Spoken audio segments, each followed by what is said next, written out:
Introduction of the human kidney. Class 10th and class second year. अगर basic concept हो तो हम दोनों को एक साथ एक्सप्लेन कर सकते हैं। किडनीज हम जिक्र कर रहे हैं अपना इंसान को पेयर ऑफ किडनीज है। हर वो इंसान जो इस दुनिया में पैदा हुआ उसमें पेयर ऑफ किडनीज है, दो किडनीज। किडनी को हम साइंटिफिक कंडीशन में अगर कहें तो क्या कहेंगे? रेल। दूसरी कंडीशन, अगर हम इनकी मॉर्फोलॉजी देखेंगे, मॉर्फोलॉजी तो इनका जो शेप होगा, डिजाइन होगा, किस फॉर्म में होगा? That is a bean shaped. Bean shaped. अब बीन शेप्ड स्ट्रक्चर को अगर हम इस फॉर्म में बनाएं कि ये एक बीम कंडीशन है, ये हम बना सकते हैं इस फॉर्म में, और इसमें एक स्ट्रक्चर और भी दे दें इस फॉर्म में। फिर इसके अंदर जो है हम ये पैरामिड्स भी बना सकते हैं, लेकिन फिलहाल हम इनका कर रहे हैं इंट्रो। यहाँ से ये यूरिन की ट्यूब जो है, जिसे हम यूरेटर कहते हैं, ये भी बनाई जा सकती है। इस फॉर्म में इंसान को टू किडनीज, दो गुर्दे हैं। अब अगर गुर्दों की पोजीशन देखें कि भाई ये कहाँ पे मौजूद है, तो पोजीशन जो इनकी होगी, ये हमारा वर्टिब्रल कॉलम है, जिसे हम टेल वर्टिब्रे कहते हैं, ये रीढ़ की हड्डी। और इसमें ल्यूम्बर नंबर 3 अगर ऐसे लिखेंगे तो कहेंगे कि ये है टॉल ट्वेल्थ वर्टिब्रे, वर्टिब्रे। और इनमें थर्ड ल्यूम्बर। थर्ड ल्यूम्बर कहाँ होगा? थर्ड ल्यूम्बर मौजूद है कि ये जो वर्टिब्रल कॉलम है, इसमें ये हमारा पूरा सिस्टम, हड्डियां वर्टिब्रे की, और ल्यूम्बर नंबर थर्ड अब यह भी कह सकते हैं इस फॉर्म में। इसके अलावा हम एक और चीज भी इनके साथ ऐड कर सकते हैं कि ये मौजूद है डॉर्सल वॉल ऑफ बॉडी। अब अगर डॉर्सल वॉल की बात की जाए तो ये हमारा, ये हिस्सा जो है इसको हम डॉर्सल वॉल कहते हैं। ये फ्रंट पोर्शन है, इसको वेंट्रिकल कहते हैं। ये हमारी बॉडी के इस बैक साइड में, बैक वॉल के अंदर मौजूद है। इसको फिर भी अगर सिंपल किया जाए तो हम कहेंगे कि ये डॉर्सल वॉल यानी थोड़ा सा ऊपर, above द हेप्रिज, हेप्रिज। अब यहाँ पे थोड़ी बात क्लियर हो रही है कि ये इंसान का जो हेप्रिजन है, इसे थोड़ा ऊपर, यहाँ पे ये दोनों, एक इस साइड है और एक दूसरी इस साइड है, ये दोनों किडनी जो है मौजूद है। इसके अलावा एक और चीज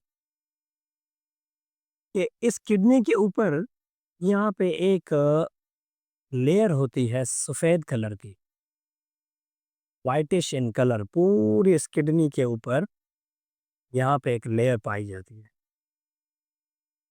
बज़ाहिर तो ये नजर आती है एक लेयर होती है एक।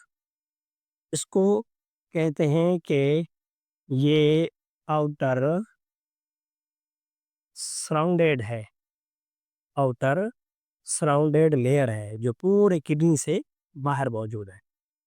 इस आउटर सराउंडेड लेयर को एक टिश्यू का नेम दिया जाता है कनेक्टिव टिश्यू। ऐसे अगर देखा जाए तो ये एक लेयर होगी, और अगर इसको हम इनाटॉमी के तौर पर माइक्रोस्कोपिक कंडीशन में डिवाइड करेंगे तो ये कनेक्टिव टिश्यू की जो लेयर है, ये दो हिस्सों में डिवाइड हो जाएगी। कॉमन नेम इसका क्या होगा? इसको हम कहेंगे कि ये है पेरिटोनियल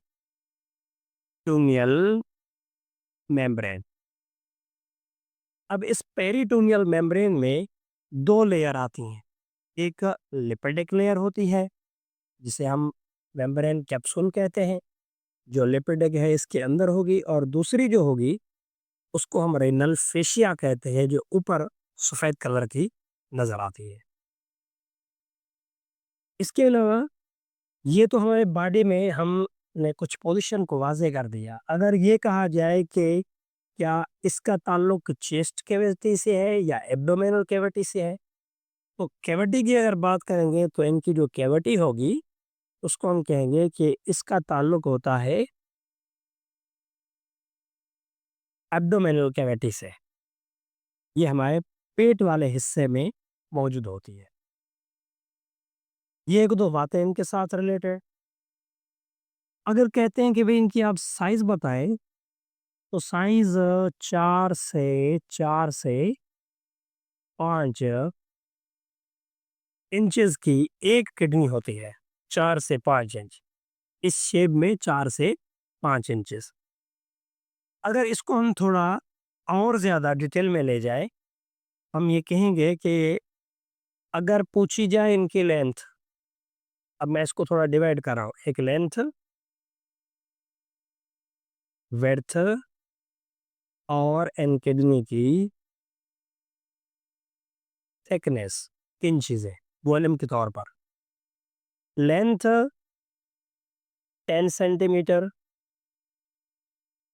12 सेंटीमीटर, क्योंकि आपके टेक्स्ट बुक में जो ये वैल्यूज़ होंगे मेजरिंग, ये अबाउट अंदाज़े के तौर पे दिए जाते हैं।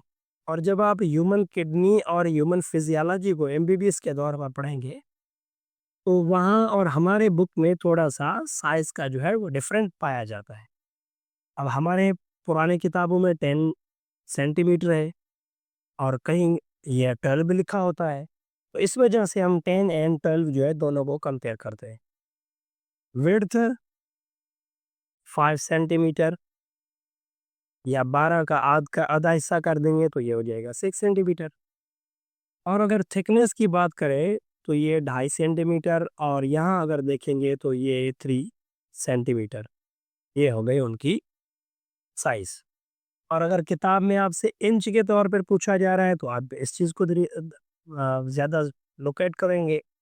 और अगर आपको लेंथ में सेंटीमीटर की बात कर रहे हैं तो आप इन सेंटीमीटर को फाइंड आउट करें। और अगर आपको विड्थ की बात कर रहे हैं तो ये विड्थ है और ये उनकी थिकनेस। इसके बाद फिर किडनी जहाँ पे ख़त्म होती है, ये इस फॉर्म में अगर ये पार्ट यूं डिपॉजिट हो रहा है ऐसे, तो ये जो डिपोजिशन होती है इसको कहा जाता है anus. What is the name of this deposit part is anus. इसके बाद फिर हमसे अगर पूछते हैं कि भाई आपको है अंदाजा कि इंसान के इस किडनी का जो वेट है वो कितना होगा, वेट कितना है। देखिए, अब वेट की अगर बात करें तो वेट थोड़ा सा समझ ले। एक अडल्ट मेल और एक अडल्ट फीमेल, इन दोनों के किडनी का जो वेट होगा वो एक दूसरे से डिफरेंट होता है। दूसरी बात, छोटे बच्चे में बड़ों की नस्बत फिर भी वेट का डिफरेंस होगा।